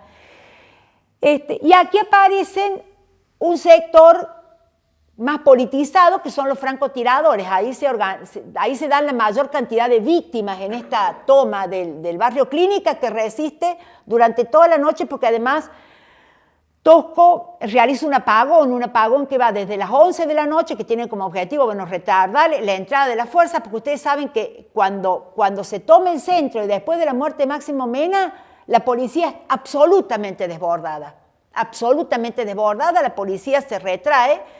El apagón tiene como objeto, digamos, retardar la entrada, dura hasta la 1 de la mañana. A la mañana siguiente, las manifestaciones vuelven a darse porque era el día del paro. Los trabajadores vuelven a tomar el área del centro, ¿sí? Pero a partir de allí, ya el día 30, las fuerzas de las represivas del ejército entran y ahí ya va a ser el desbande. Las centrales sindicales, las sedes de los sindicatos son intervenidas, los líderes sindicales, entre ellos Tosco y Torres, son detenidos y muchísimos otros obreros. En saldo de muertos no hay coincidencia. Oficialmente algunos hablan de 12 muertos, otros hablan de 93 heridos, pero la mayoría coincide en que los muertos superan las 50 personas. La mayoría de las personas que mueren, insisto, en los francotiradores. Ahí tenemos otro actor, eso quería decir antes, otro actor, que son estos sectores más politizados. Por eso cuando Caballero lo entrevistan al día siguiente del Cordobazo, Caballero dice: esto ha sido un accionar de grupos de izquierda infiltrados en el movimiento obrero. Y la izquierda se va a autoadjudicar el Cordobazo, y en realidad el Cordobazo es un movimiento que tiene como protagonistas a los trabajadores peronistas, a los trabajadores peronistas fundamentalmente. Incluso, ¿qué se destruye? Cuando uno ve qué es lo que, a qué atacan justamente a bancos, atacan al centro de suboficiales, atacan a concesionarios. O sea, los ataques el Cordobazo no tiene saqueos, no tiene destrozos generalizados, tiene ataques que apuntan justamente a aquellos sectores que se veían como el enemigo. ¿Quién era el enemigo? Los militares, las multinacionales, ¿sí? Y hay un discurso que se va a profundizar en el Viborazo de antiimperialismo, de liberación nacional, de acabar con la dependencia, que se va a profundizar posteriormente en el Vivo Horacio, que se va a profundizar con Salamanca. ¿Qué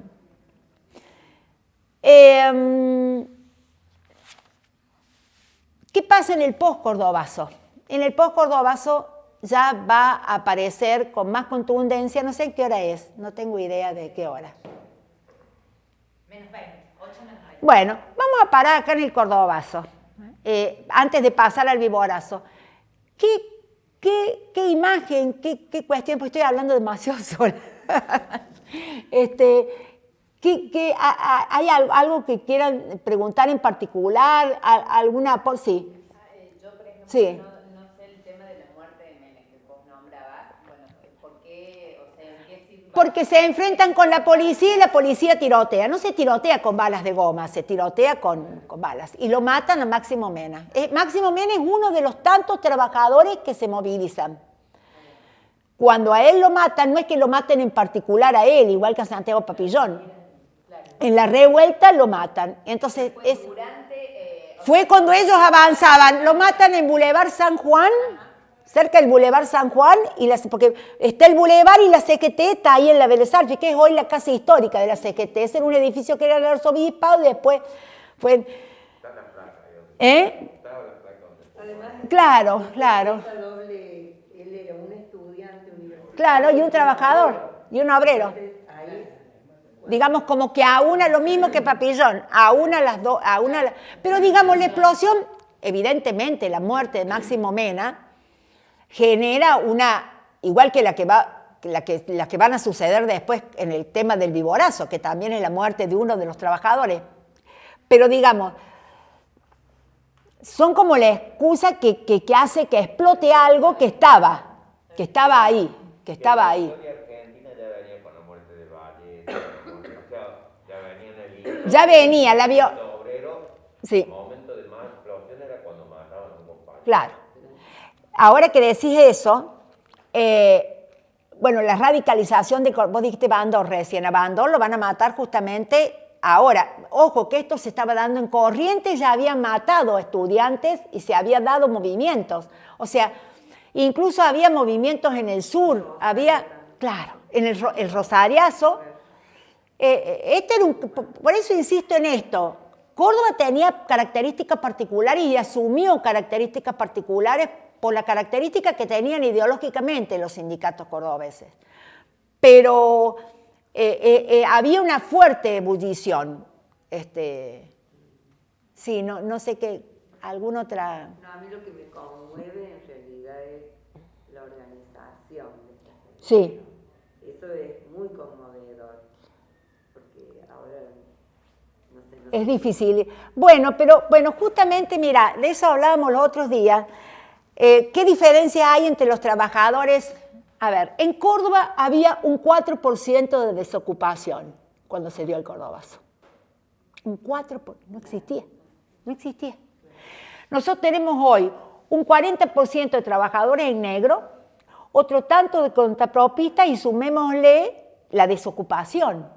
O sea, digo, este nivel de movilización también se explica, primero porque había una gimnasia que no empezó con el Cordobazo, que era previa, que empieza en la resistencia peronista, ¿no? Que empieza en el 55 y que nunca se pierde en Córdoba, ni en los periodos más fuertes de la represión del Onganiato, con las intervenciones, se pierde. Había una gimnasia de oposición. Y había también una Córdoba industrial y con un alto nivel de afiliación. Tenía 12.000 trabajadores, vi que el 85% afiliados. Había también una conciencia de participación y una cuestión, circulaba material en las plantas, ¿no? Que era en la panfleteada, la circulación de material, de revistas, sí. No, que te quería decir que el salario de esa época... Altísimo. La gente no... Krieger Bárcera no podía entender que los obreros mejor pagos del país... A mí no me van a sacar el salario de inglés, pero no porque no me va a alcanzar, porque los salarios eran 3, 4 veces Sí. de ahora.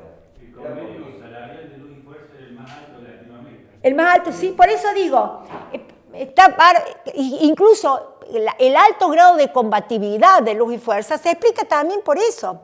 Eran obreros muy bien pagos, eran obreros que no iban a ser despedidos, que no iban a sufrir ese proceso de despido como podía sufrir un obrero de la industria automotriz, pero incluso un obrero de la industria automotriz, con un 4% de desocupación, a vos te despedías de un lado y te conseguías trabajo en otro lado inmediatamente. O sea, yo creo que también, cuando uno hace esa serie de paralelismos entre qué pasó ahora, porque estamos desmovilizados, no podemos desprendernos del clima de época y de lo que el neoliberalismo hizo con nosotros.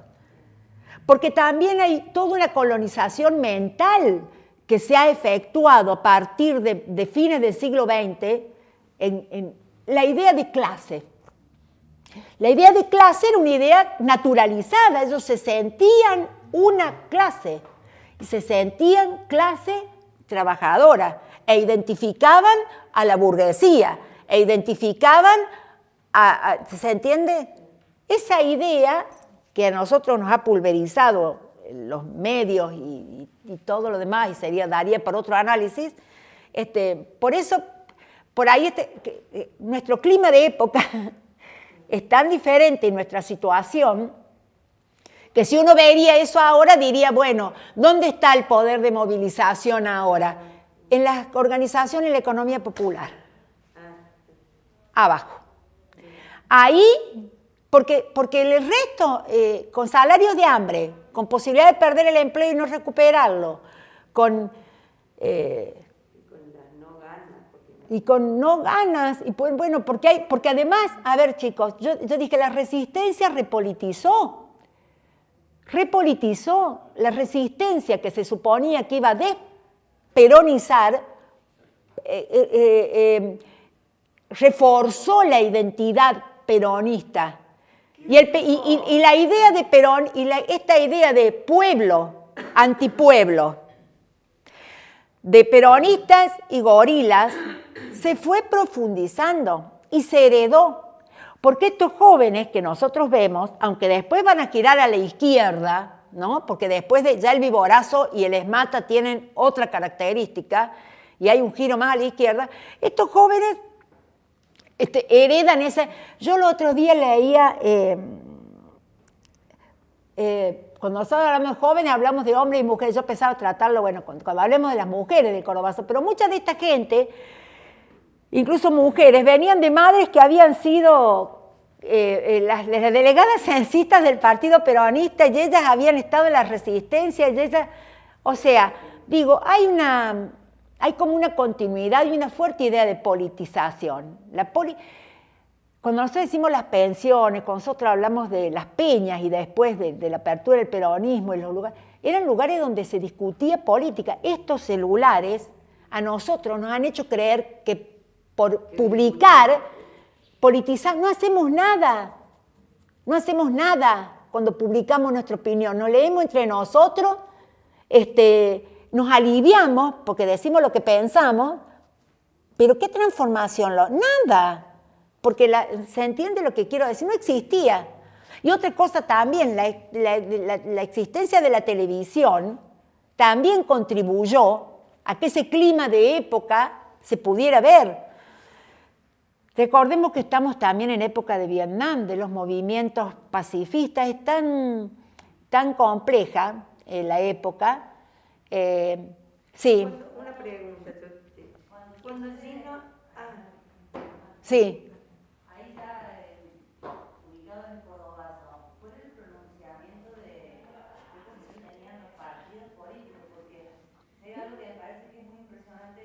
Impresionante, ¿no? No hay. ¿Pero qué se jugaba en términos partidarios?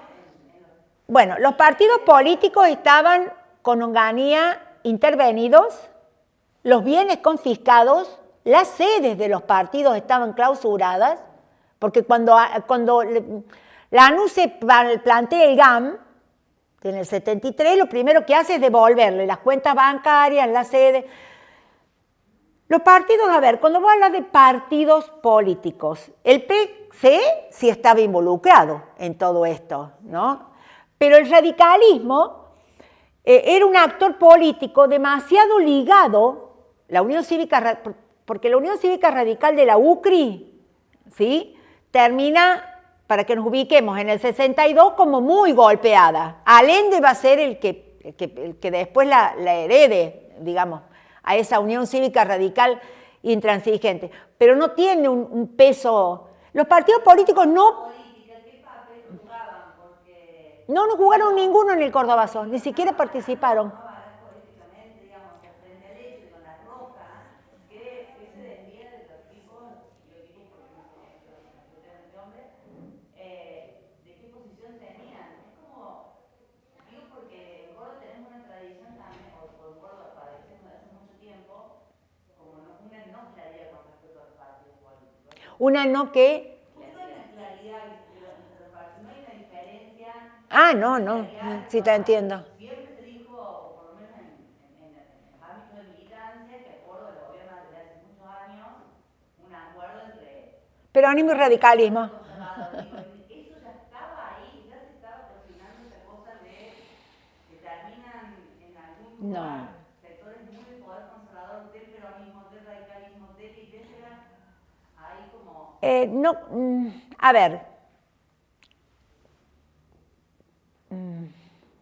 No sé decirte, sí había acuerdo entre los sectores conservadores, sí, el sector conservador era fuerte en Córdoba. El peronismo mismo, si vamos más atrás, en su conformación en Córdoba es un peronismo reconservador. Cuando se crea el partido peronista, cada partido tiene su marca de origen. Cuando nace el partido peronista en Córdoba, ¿quiénes lo conforman? Lo conforman el sector de la Unión Cívica Radical Junta Renovadora, que es el de Aucher, que es un radical, que va a ser el primer gobernador peronista de Córdoba, es el sector más conservador de la Unión Cívica Radical, porque la Unión Cívica Radical estaba dividida entre, estoy hablando del año 45, ¿no? Entre la Unión Cívica Radical Junta Renovadora, que era el sector más conservador de la Unión Cívica Radical, y la Unión Cívica Radical Sabatinista. Por otro lado. Después, gente del Partido Demócrata, que era conservador, hay una fuerte migración de demócratas al peronismo, muy marcada migración de demócratas al peronismo, y el Partido Laborista, que se crea en Córdoba, justamente como el laborismo a nivel nacional, que sí es un partido de sindicatos, un partido. Y fíjate vos que cuando Perón asume y decide disolver el laborismo, Luis Gay y Cipriano Reyes desaparecen de la escena, que fueron los grandes artífices del 17 de octubre, los grandes artífices, los dos. En Córdoba, el laborismo resiste. Perón da la orden de disolver el laborismo y crear primero el Partido Único de la Revolución, así se llamó, y después se va a llamar Partido Peronista. El laborismo en Córdoba resiste hasta el año 48, hasta el 48, porque, y es más, cuando uno ve en los debates en las cámaras, el laborismo aparece unido al sabatinismo, a los sectores más progresistas dentro del sabatinismo, ¿sí? El gobernador de Córdoba dura tan poco, fíjate vos que la fórmula de Córdoba se forma con Aucher, que era de la Unión Cívica Radical Junta Renovadora, y con, se me confundió, Federico Luchini de Uña, con Federico de Uña, que era un dirigente sindical del Dulce. Asumen peleados, este del laborismo, este era de la Junta Unión Cívica Radical Junta Renovadora, asumen peleados, ni siquiera asumen en el mismo acto. Y al año, Córdoba es intervenida, Aucher es desalojado, es intervenida la provincia, Córdoba es muy particular en la conformación del peronismo, porque tiene sectores conservadores y caudillos, muchos de los departamentos del Partido Demócrata, porque el Partido Demócrata era muy fuerte en el norte de la provincia de Córdoba. Los demócratas no se unieron al peronismo, siguieron siendo fuertes hasta hace... Sí, como que hasta ahora. Ya que los demócratas desaparecieron. Sí. Sí, Que sí. Fíjate vos que prestaban más hombres a las intervenciones. Claro. A las intendencias. Con Gino Germani. Gino Germani es el primero que... Las interpretaciones... Gino Germani es el creador de la sociología en la Argentina. La carrera de sociología es una carrera que nace justamente también en las universidades en esta época. Por ejemplo, en Córdoba aparece la carrera de trabajo social, ¿sí? La carrera de psicología. Aparece la sociología en Buenos Aires con mucho peso. Entonces, Gino Germani es el primero que da una interpretación del peronismo. Y él, para interpretar el peronismo, nosotros tenemos que entender las migraciones en la década del 30, después de la crisis del 30. Toda esa masa de trabajadores que llegan a los grandes centros urbanos de Córdoba, Rosario y Buenos Aires. Algunos son de las provincias pampeanas y otros de las provincias estructuralmente subdesarrolladas, ¿no es cierto? Bueno, esa masa trabajadora, que no tiene una identidad política determinada, ¿sí? Va a ser la masa trabajadora que Perón comience con la que comience a conectarse desde la Secretaría de Trabajo y Previsión. Pero lo que le dan el apoyo a Perón y posibilitan el 17 de octubre son la vieja guardia sindical, ¿no? La vieja guardia sindical es la que posibilita el acceso de Perón al poder, y por eso la vieja guardia sindical crea un partido que se llama Partido Laborista. Porque la vieja guardia sindical pretendía un partido de trabajadores, muchos de ellos venían del sindicalismo, eso se nos va muy de tema si lo explicamos, pero lo que quiero decir, no me acuerdo a qué venía esto. Y Gino Germani, ¿qué dice? El primero que interpreta el peronismo, y dice, el peronismo fue producto de un líder carismático que con un discurso demagógico captó el apoyo de esta masa en disponibilidad que eran nuestros obreros no politizados y que... Esa interpretación del peronismo cala hondo y sirve de justificativo también para... Después, las otras interpretaciones que vinieron después dieron por tierra con la interpretación de Germani. No fueron masas en disponibilidad, los trabajadores le dieron conscientemente el apoyo a Perón, porque Perón, entre 1945, antes de subir de la Secretaría de Trabajo y Prisión, dio el Estatuto del Peón Rural, congeló los alquileres, delimitó los precios de los arriendos, por eso tuvo también apoyo de la clase media, dio el aguinaldo, dio legislación, es decir, fue un apoyo absolutamente racional, porque apenas lo sacan a Perón y lo llevan al Martín García, las medidas que se toman son contrarias a esto. Entonces los trabajadores se movilizan no porque hayan caído presos a un discurso, se movilizan por una cuestión de pragmatismo. Pragmatismo. Si no estaba Perón, no había... Nos hemos ido de tema. No, pero cuando vos empezaste la charla, que contaste lo de Gino Sí. Germani, ¿qué era para él esto? Era una masa de indisponibilidad captada. ¿Qué pasó después con él cuando...? No, desconozco cómo evoluciona el pensamiento de Germani. Eso, porque No, en general... La sentencia duró tantos años y yo digo que... No he estudiado cómo evoluciona el pensamiento de Germani. La contestación a Germani y cómo se revisa ese pensamiento. Kenworth y Torres, Amaral, todos revisan ese pensamiento de Germani. No sé si quieren que sigamos con el viborazo, que lo dejemos para el próximo encuentro, como ustedes quieran, porque por ahí... O que charlemos otra cosa de Cordobazo. Digo esto del viborazo porque, a ver, el viborazo es ya, acá se nota el giro a la izquierda, ¿no? El viborazo fue en el 70 y el viborazo lo protagonizan justamente los trabajadores que en el Cordobazo no se habían movilizado, que eran los trabajadores de Citrac-Citran.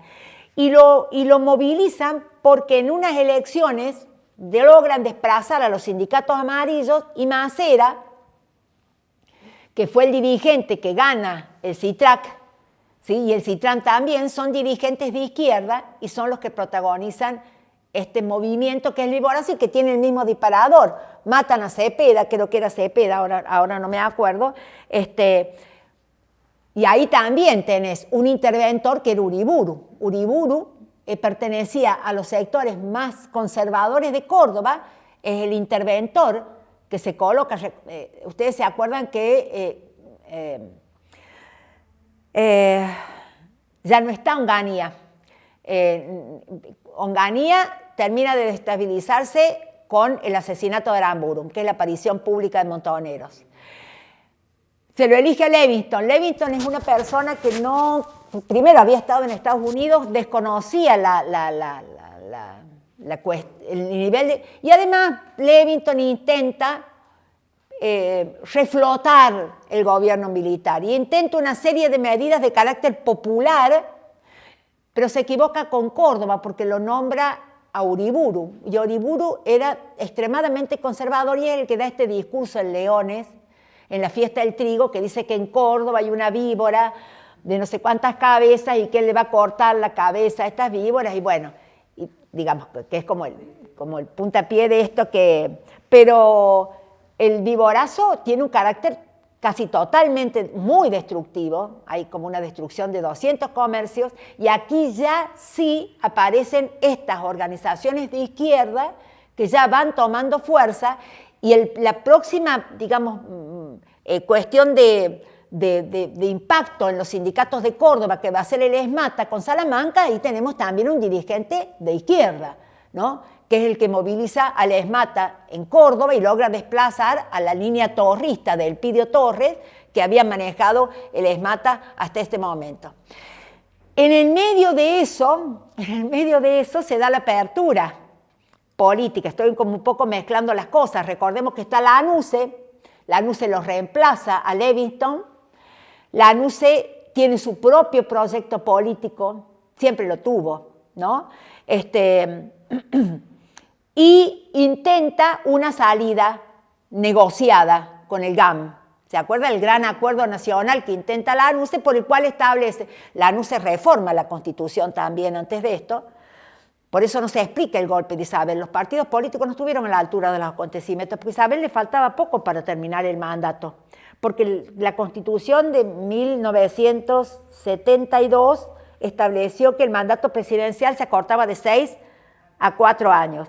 Y en ese GAN, ¿qué establece la ANUCE? La ANUCE establece que en ese GAN le levantaba la proscripción al partido peronista, le permitía a los peronistas presentarse para todas las candidaturas, menos para la candidatura de presidente, que tendría que haber un gobierno de transición, y ahí pensaba jugar un papel personal,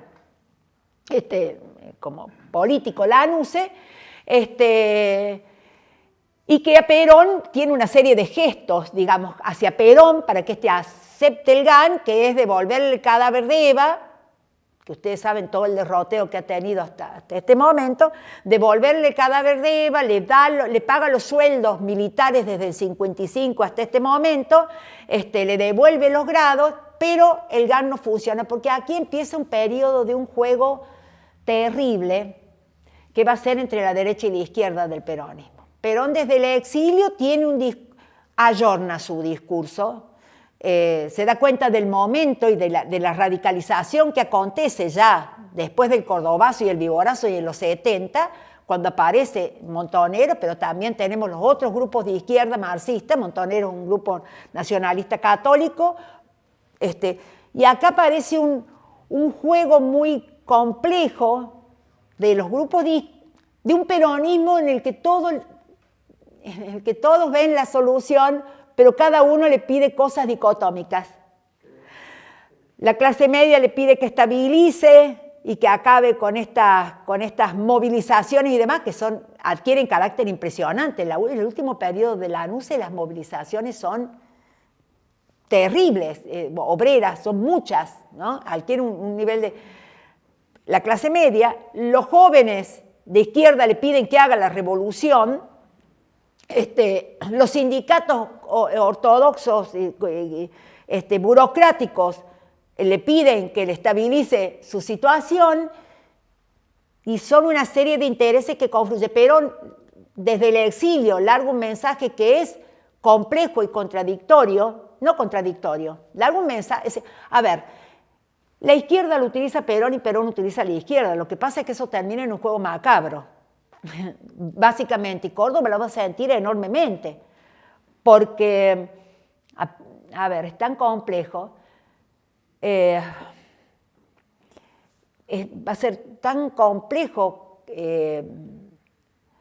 responder esos intereses, y tampoco nadie va a querer ver, porque la izquierda habla de la teoría del cerco y de que Perón no puede decidir, y Perón vuelve acá, y es tan compleja la situación al interior del peronismo que termina con una vicepresidenta que es Isabel. Pero eso tiene que ver también con las complejidades que hay al interior del partido, y eligiendo a alguien como Cámpora, que tiene todo. La campaña de Perón la hace básicamente la izquierda de Cámpora al gobierno, Perón al poder. Ezeiza es un hecho desgarrador, porque Ezeiza pone a las claras la situación en la que se estaba y cómo este doble juego. Y hay un texto muy interesante que lo podemos leer en el próximo encuentro. Dice, Perón movió todos los hilos, pero cuando llegó los hilos se le empezaron a ir de las manos. Y evidentemente el pase a la clandestinidad después de la ruptura del 1 de mayo es dramático. Y es dramático ¿por qué? Porque también Montoneros, que es la organización más fuerte en este periodo, además del ERP, de Santucho, es dramático porque por toda la gente que queda en la superficie, porque Montoneros también se convierte en una organización sumamente cerrada, donde lo militar desplaza la discusión política, y ese es también todo un tema que sería largo discutir, pero digamos, Montoneros se convierte en una organización verticalista y cerrada, y eso es todo un tema. La gente que queda en la superficie por los niveles que va a alcanzar la represión, ¿no? Y Córdoba la va a sentir enormemente. Salamanca es el primer desaparecido de Córdoba. Salamanca el 24 de marzo del 76 se lo llevan. Toco ya había muerto, digamos, la AAA en Córdoba es terrible, Toco muere. Como yo también pensaba, justo estoy estudiando, ¿cómo hacer para unir todo esto? Era imposible unir todo. A ver, Perón llega, a ver, Perón tiene gestos, a ver, Perón había tenido esta idea de la comunidad organizada, Perón se redefine, y en eso coincido con Torres, como un actor político cuando llega. El encuentro con Balbín tiene una clara significación de querer jugar un juego político dentro del sistema. Ahora la pregunta ¿era posible en ese nivel de demanda jugar un juego político? Lo podemos terminar de discutir en la próxima, ya es medio tarde, pero sí. Ahora, Perón no podía desconocer, digamos, o sea, en su plan ya tenía de antemano sabido que él iba a optar por la derecha, porque cuando... Totalmente. Él ya sabía que iba a optar. Pero Ezeiza lo organiza la derecha y Córdoba, cuando se da el Navarrazo, fíjate vos que se da la locura de que se da el Navarrazo, que es un levantamiento policial, que desaloja a Obregón, Cano y López, ¿sí? Y el gobierno, y Obregón, Cano y López, viste que los ponen, los arrestan y después se van de incógnito a Buenos Aires, y el gobierno nacional... Claro, y no solo eso, la intervención que llega a Córdoba, que es la de la Cabane, que es dramática, porque realmente la Cabane está con López Rega, es la AAA, los comandos libertadores, y se da otra cosa. Antes de nombrarlo interventor a Berkovich, al final, ya con Isabel, porque Perón se había muerto, se lo nombra por un tiempito, ¿cómo será que me olvido el nombre? El del tercer cuerpo. Menéndez es interventor por un tiempito en Córdoba, en un gobierno peronista. Eso nos da Pero claro, cuando el campo de la Ribera ya estaba funcionando, porque Salamanca va al campo de la Ribera.